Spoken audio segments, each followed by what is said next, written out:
why is the Congress blamed when it was a coalition government in power? And this whole, thing about Jagmohan ji being a BJP man and a Hindu extremist, and unki wajah se hi ye palayan hua.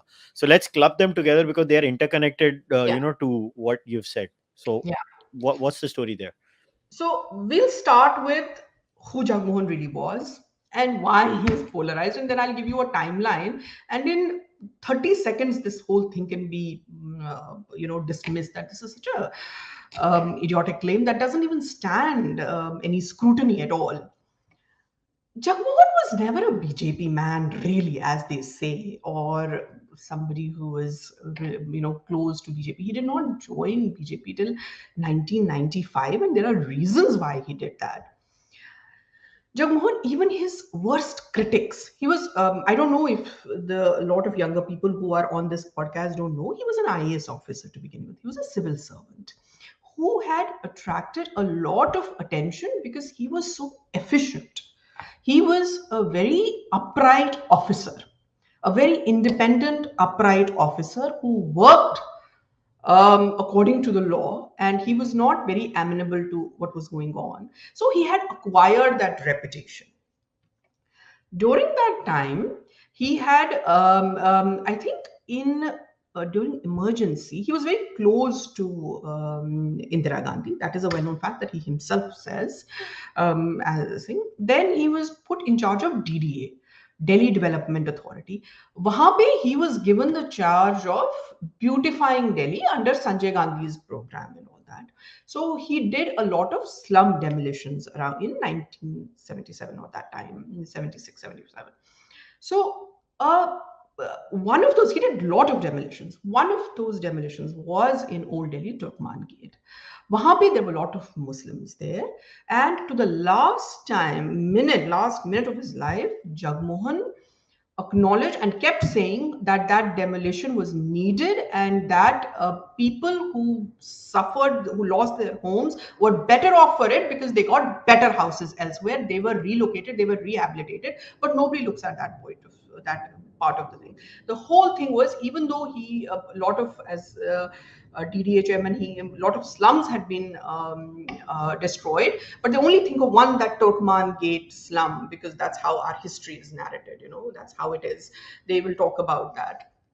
But why is Jagmohan really? And I've thought about it. What is it about Jagmohan? Even though he was very close to Indira Gandhi, then he was close to Sanjay Gandhi. Do people talk about these things? Have you heard that he was close to Sanjay Gandhi? Probably not. People don't know. So these things don't come out, but somehow he comes across as Hindu extremist. So why is he a Hindu extremist in the minds of left liberal intelligence? Yeah, I will tell you. Because Jagmohan was also a scholar.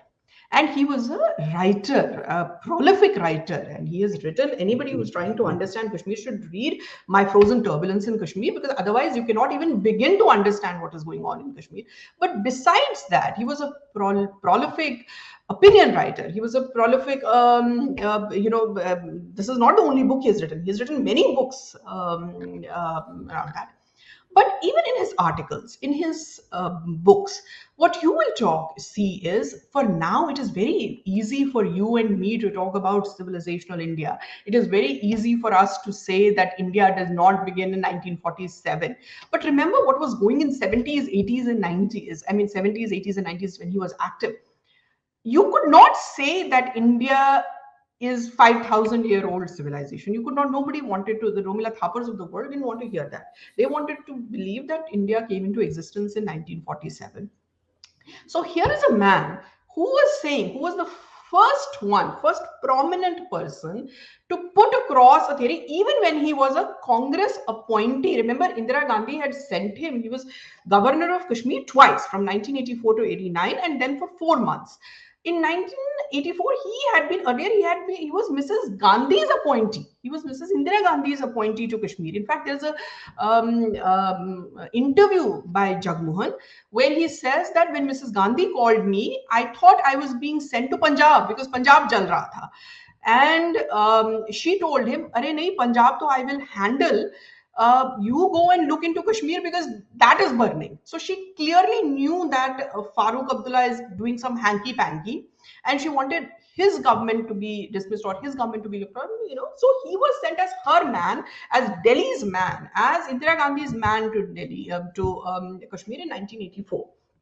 So the but going back, we will come back to this timeline. But going back, why is he a Hindu extremist? He is a Hindu extremist because years before we were talking about Article 370, he had said that why is this intelligentsia, liberal intelligentsia, spending so much time on saying Article 370 is a bridge to Kashmir? Article 370 is no bridge to Kashmir. It's an impediment, which I have also said in many words.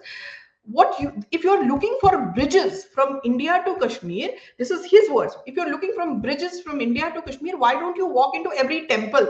Why don't you walk into every road, street in Kashmir, and you will find connections of India and Kashmir? You just have to look. Why are you looking at saying that uske bina to kuch ho hi nahi sakta? Why are you looking at instrument of accession and this thing? Go beyond that and look at the cultural connect. Look at the connect that India has with Kashmir. Why is a small temple on a hill in Kashmir called Shankaracharya Temple? Why? Clearly, there must be a connect there. Now we of course know that Adi Guru had traveled to Kashmir and he had stayed in there. That's why it's called Shankaracharya.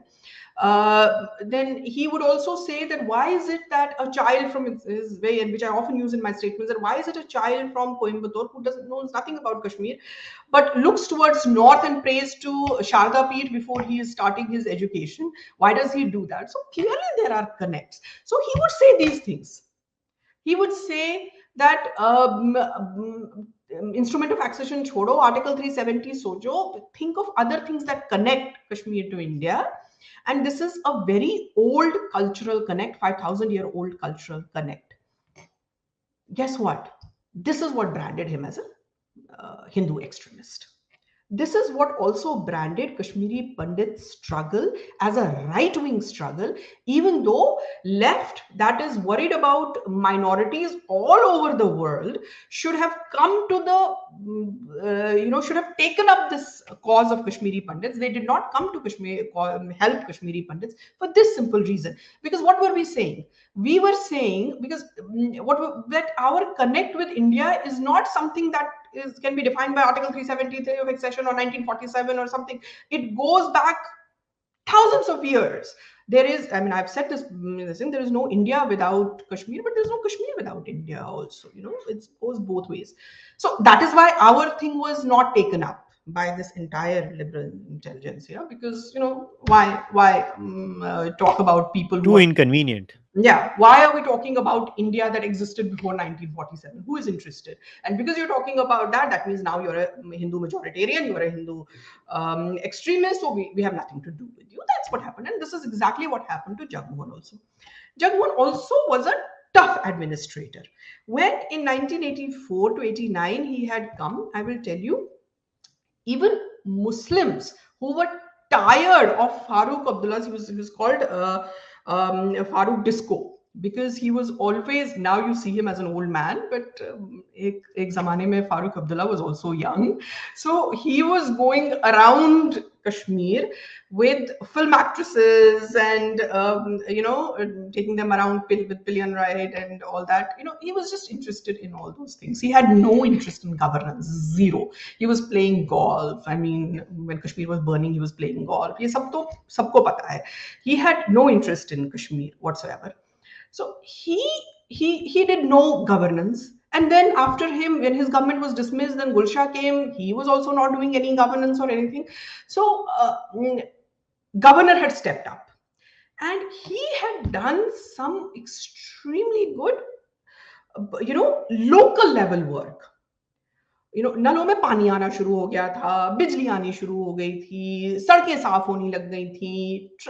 These local things he had started doing, which was making everybody's life better, including Muslims. So from 1984 to 89, if you ask any Muslim, you will find out, anybody who is intellectually honest, they will tell you they had nothing against him. From 1984 to 89, he had done nothing that can be called anti-Muslim, what he was branded as later. Nothing at all.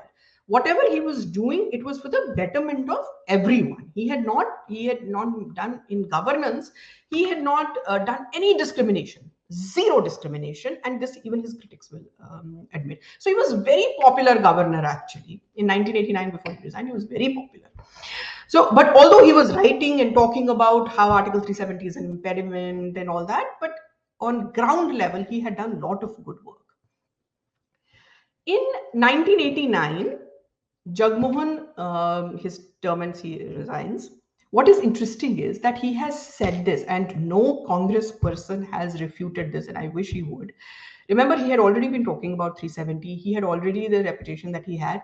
In 1989, it's on record, he has said it himself, that Rajiv Gandhi wanted him to fight South Delhi Lok Sabha seat after his first stint. So he clearly had nothing, no issues with him then. He knew that he was, the family had known him for a long time. Congress party had known him for a long time. But by that time, Jagmohan had given up on the politics of Congress politics. And he says it in as many words. He said he was disgusted with how Congress said how Rajiv Gandhi was running the country. So he refused. It must also be brought to everybody's notice that in Jagmohan received his Padma Shri in 1971, then Padma Bhushan in 1977. तब BJP कहीं आसपास भी नहीं थी. BJP was formed only in 1980. So he was already a very well-known personality, in that sense. So in 1989, what happens is Jagmohan is at the behest of Rajiv Gandhi is already gone now. He has lost mandate, and this is December 1989. And we've been talking about, I think, 2nd December 1989. I will look at the dates again, but I think it was 2nd December 1989 when VP Singh government came. 8th December, Rubaya Sayyid happened. And I have already explained to you that by 1989, how everything had blown out of proportion. Now tell me, how is it that a week-long government can be blamed for what has happened in Kashmir? Even though I have no love lost for VP Singh and that entire era of politicians and all those, but he really cannot be blamed for it because he barely had, come in power. It was the entire thing had been destroyed. The legacy of present Kashmir crisis is legacy of Rajiv Gandhi's failure. But what he did was, as soon as he came, Kashmir had already been blowing up. On his home minister was Mufti Muhammad Sayyid. I don't know how, Kushal. It still gives me goosebumps. That how can Mufti Muhammad Sayyid ever have been home minister of India? I mean, the man who was known to be, he was known as Butcher of Anantnag, and I will talk to you about Anantnag riot. I mean, not riots, but Anantnag pogrom, and that was the dress rehearsal for what happened in 1990. But he was the architect. He was Butcher, architect of that. And his association with separatists and Jamatis and all that had already been known. For a man like that to be in home ministry, still gives me goosebumps. And sometimes I think it's a miracle that we survived that time. I really think it's a miracle that we survived that era.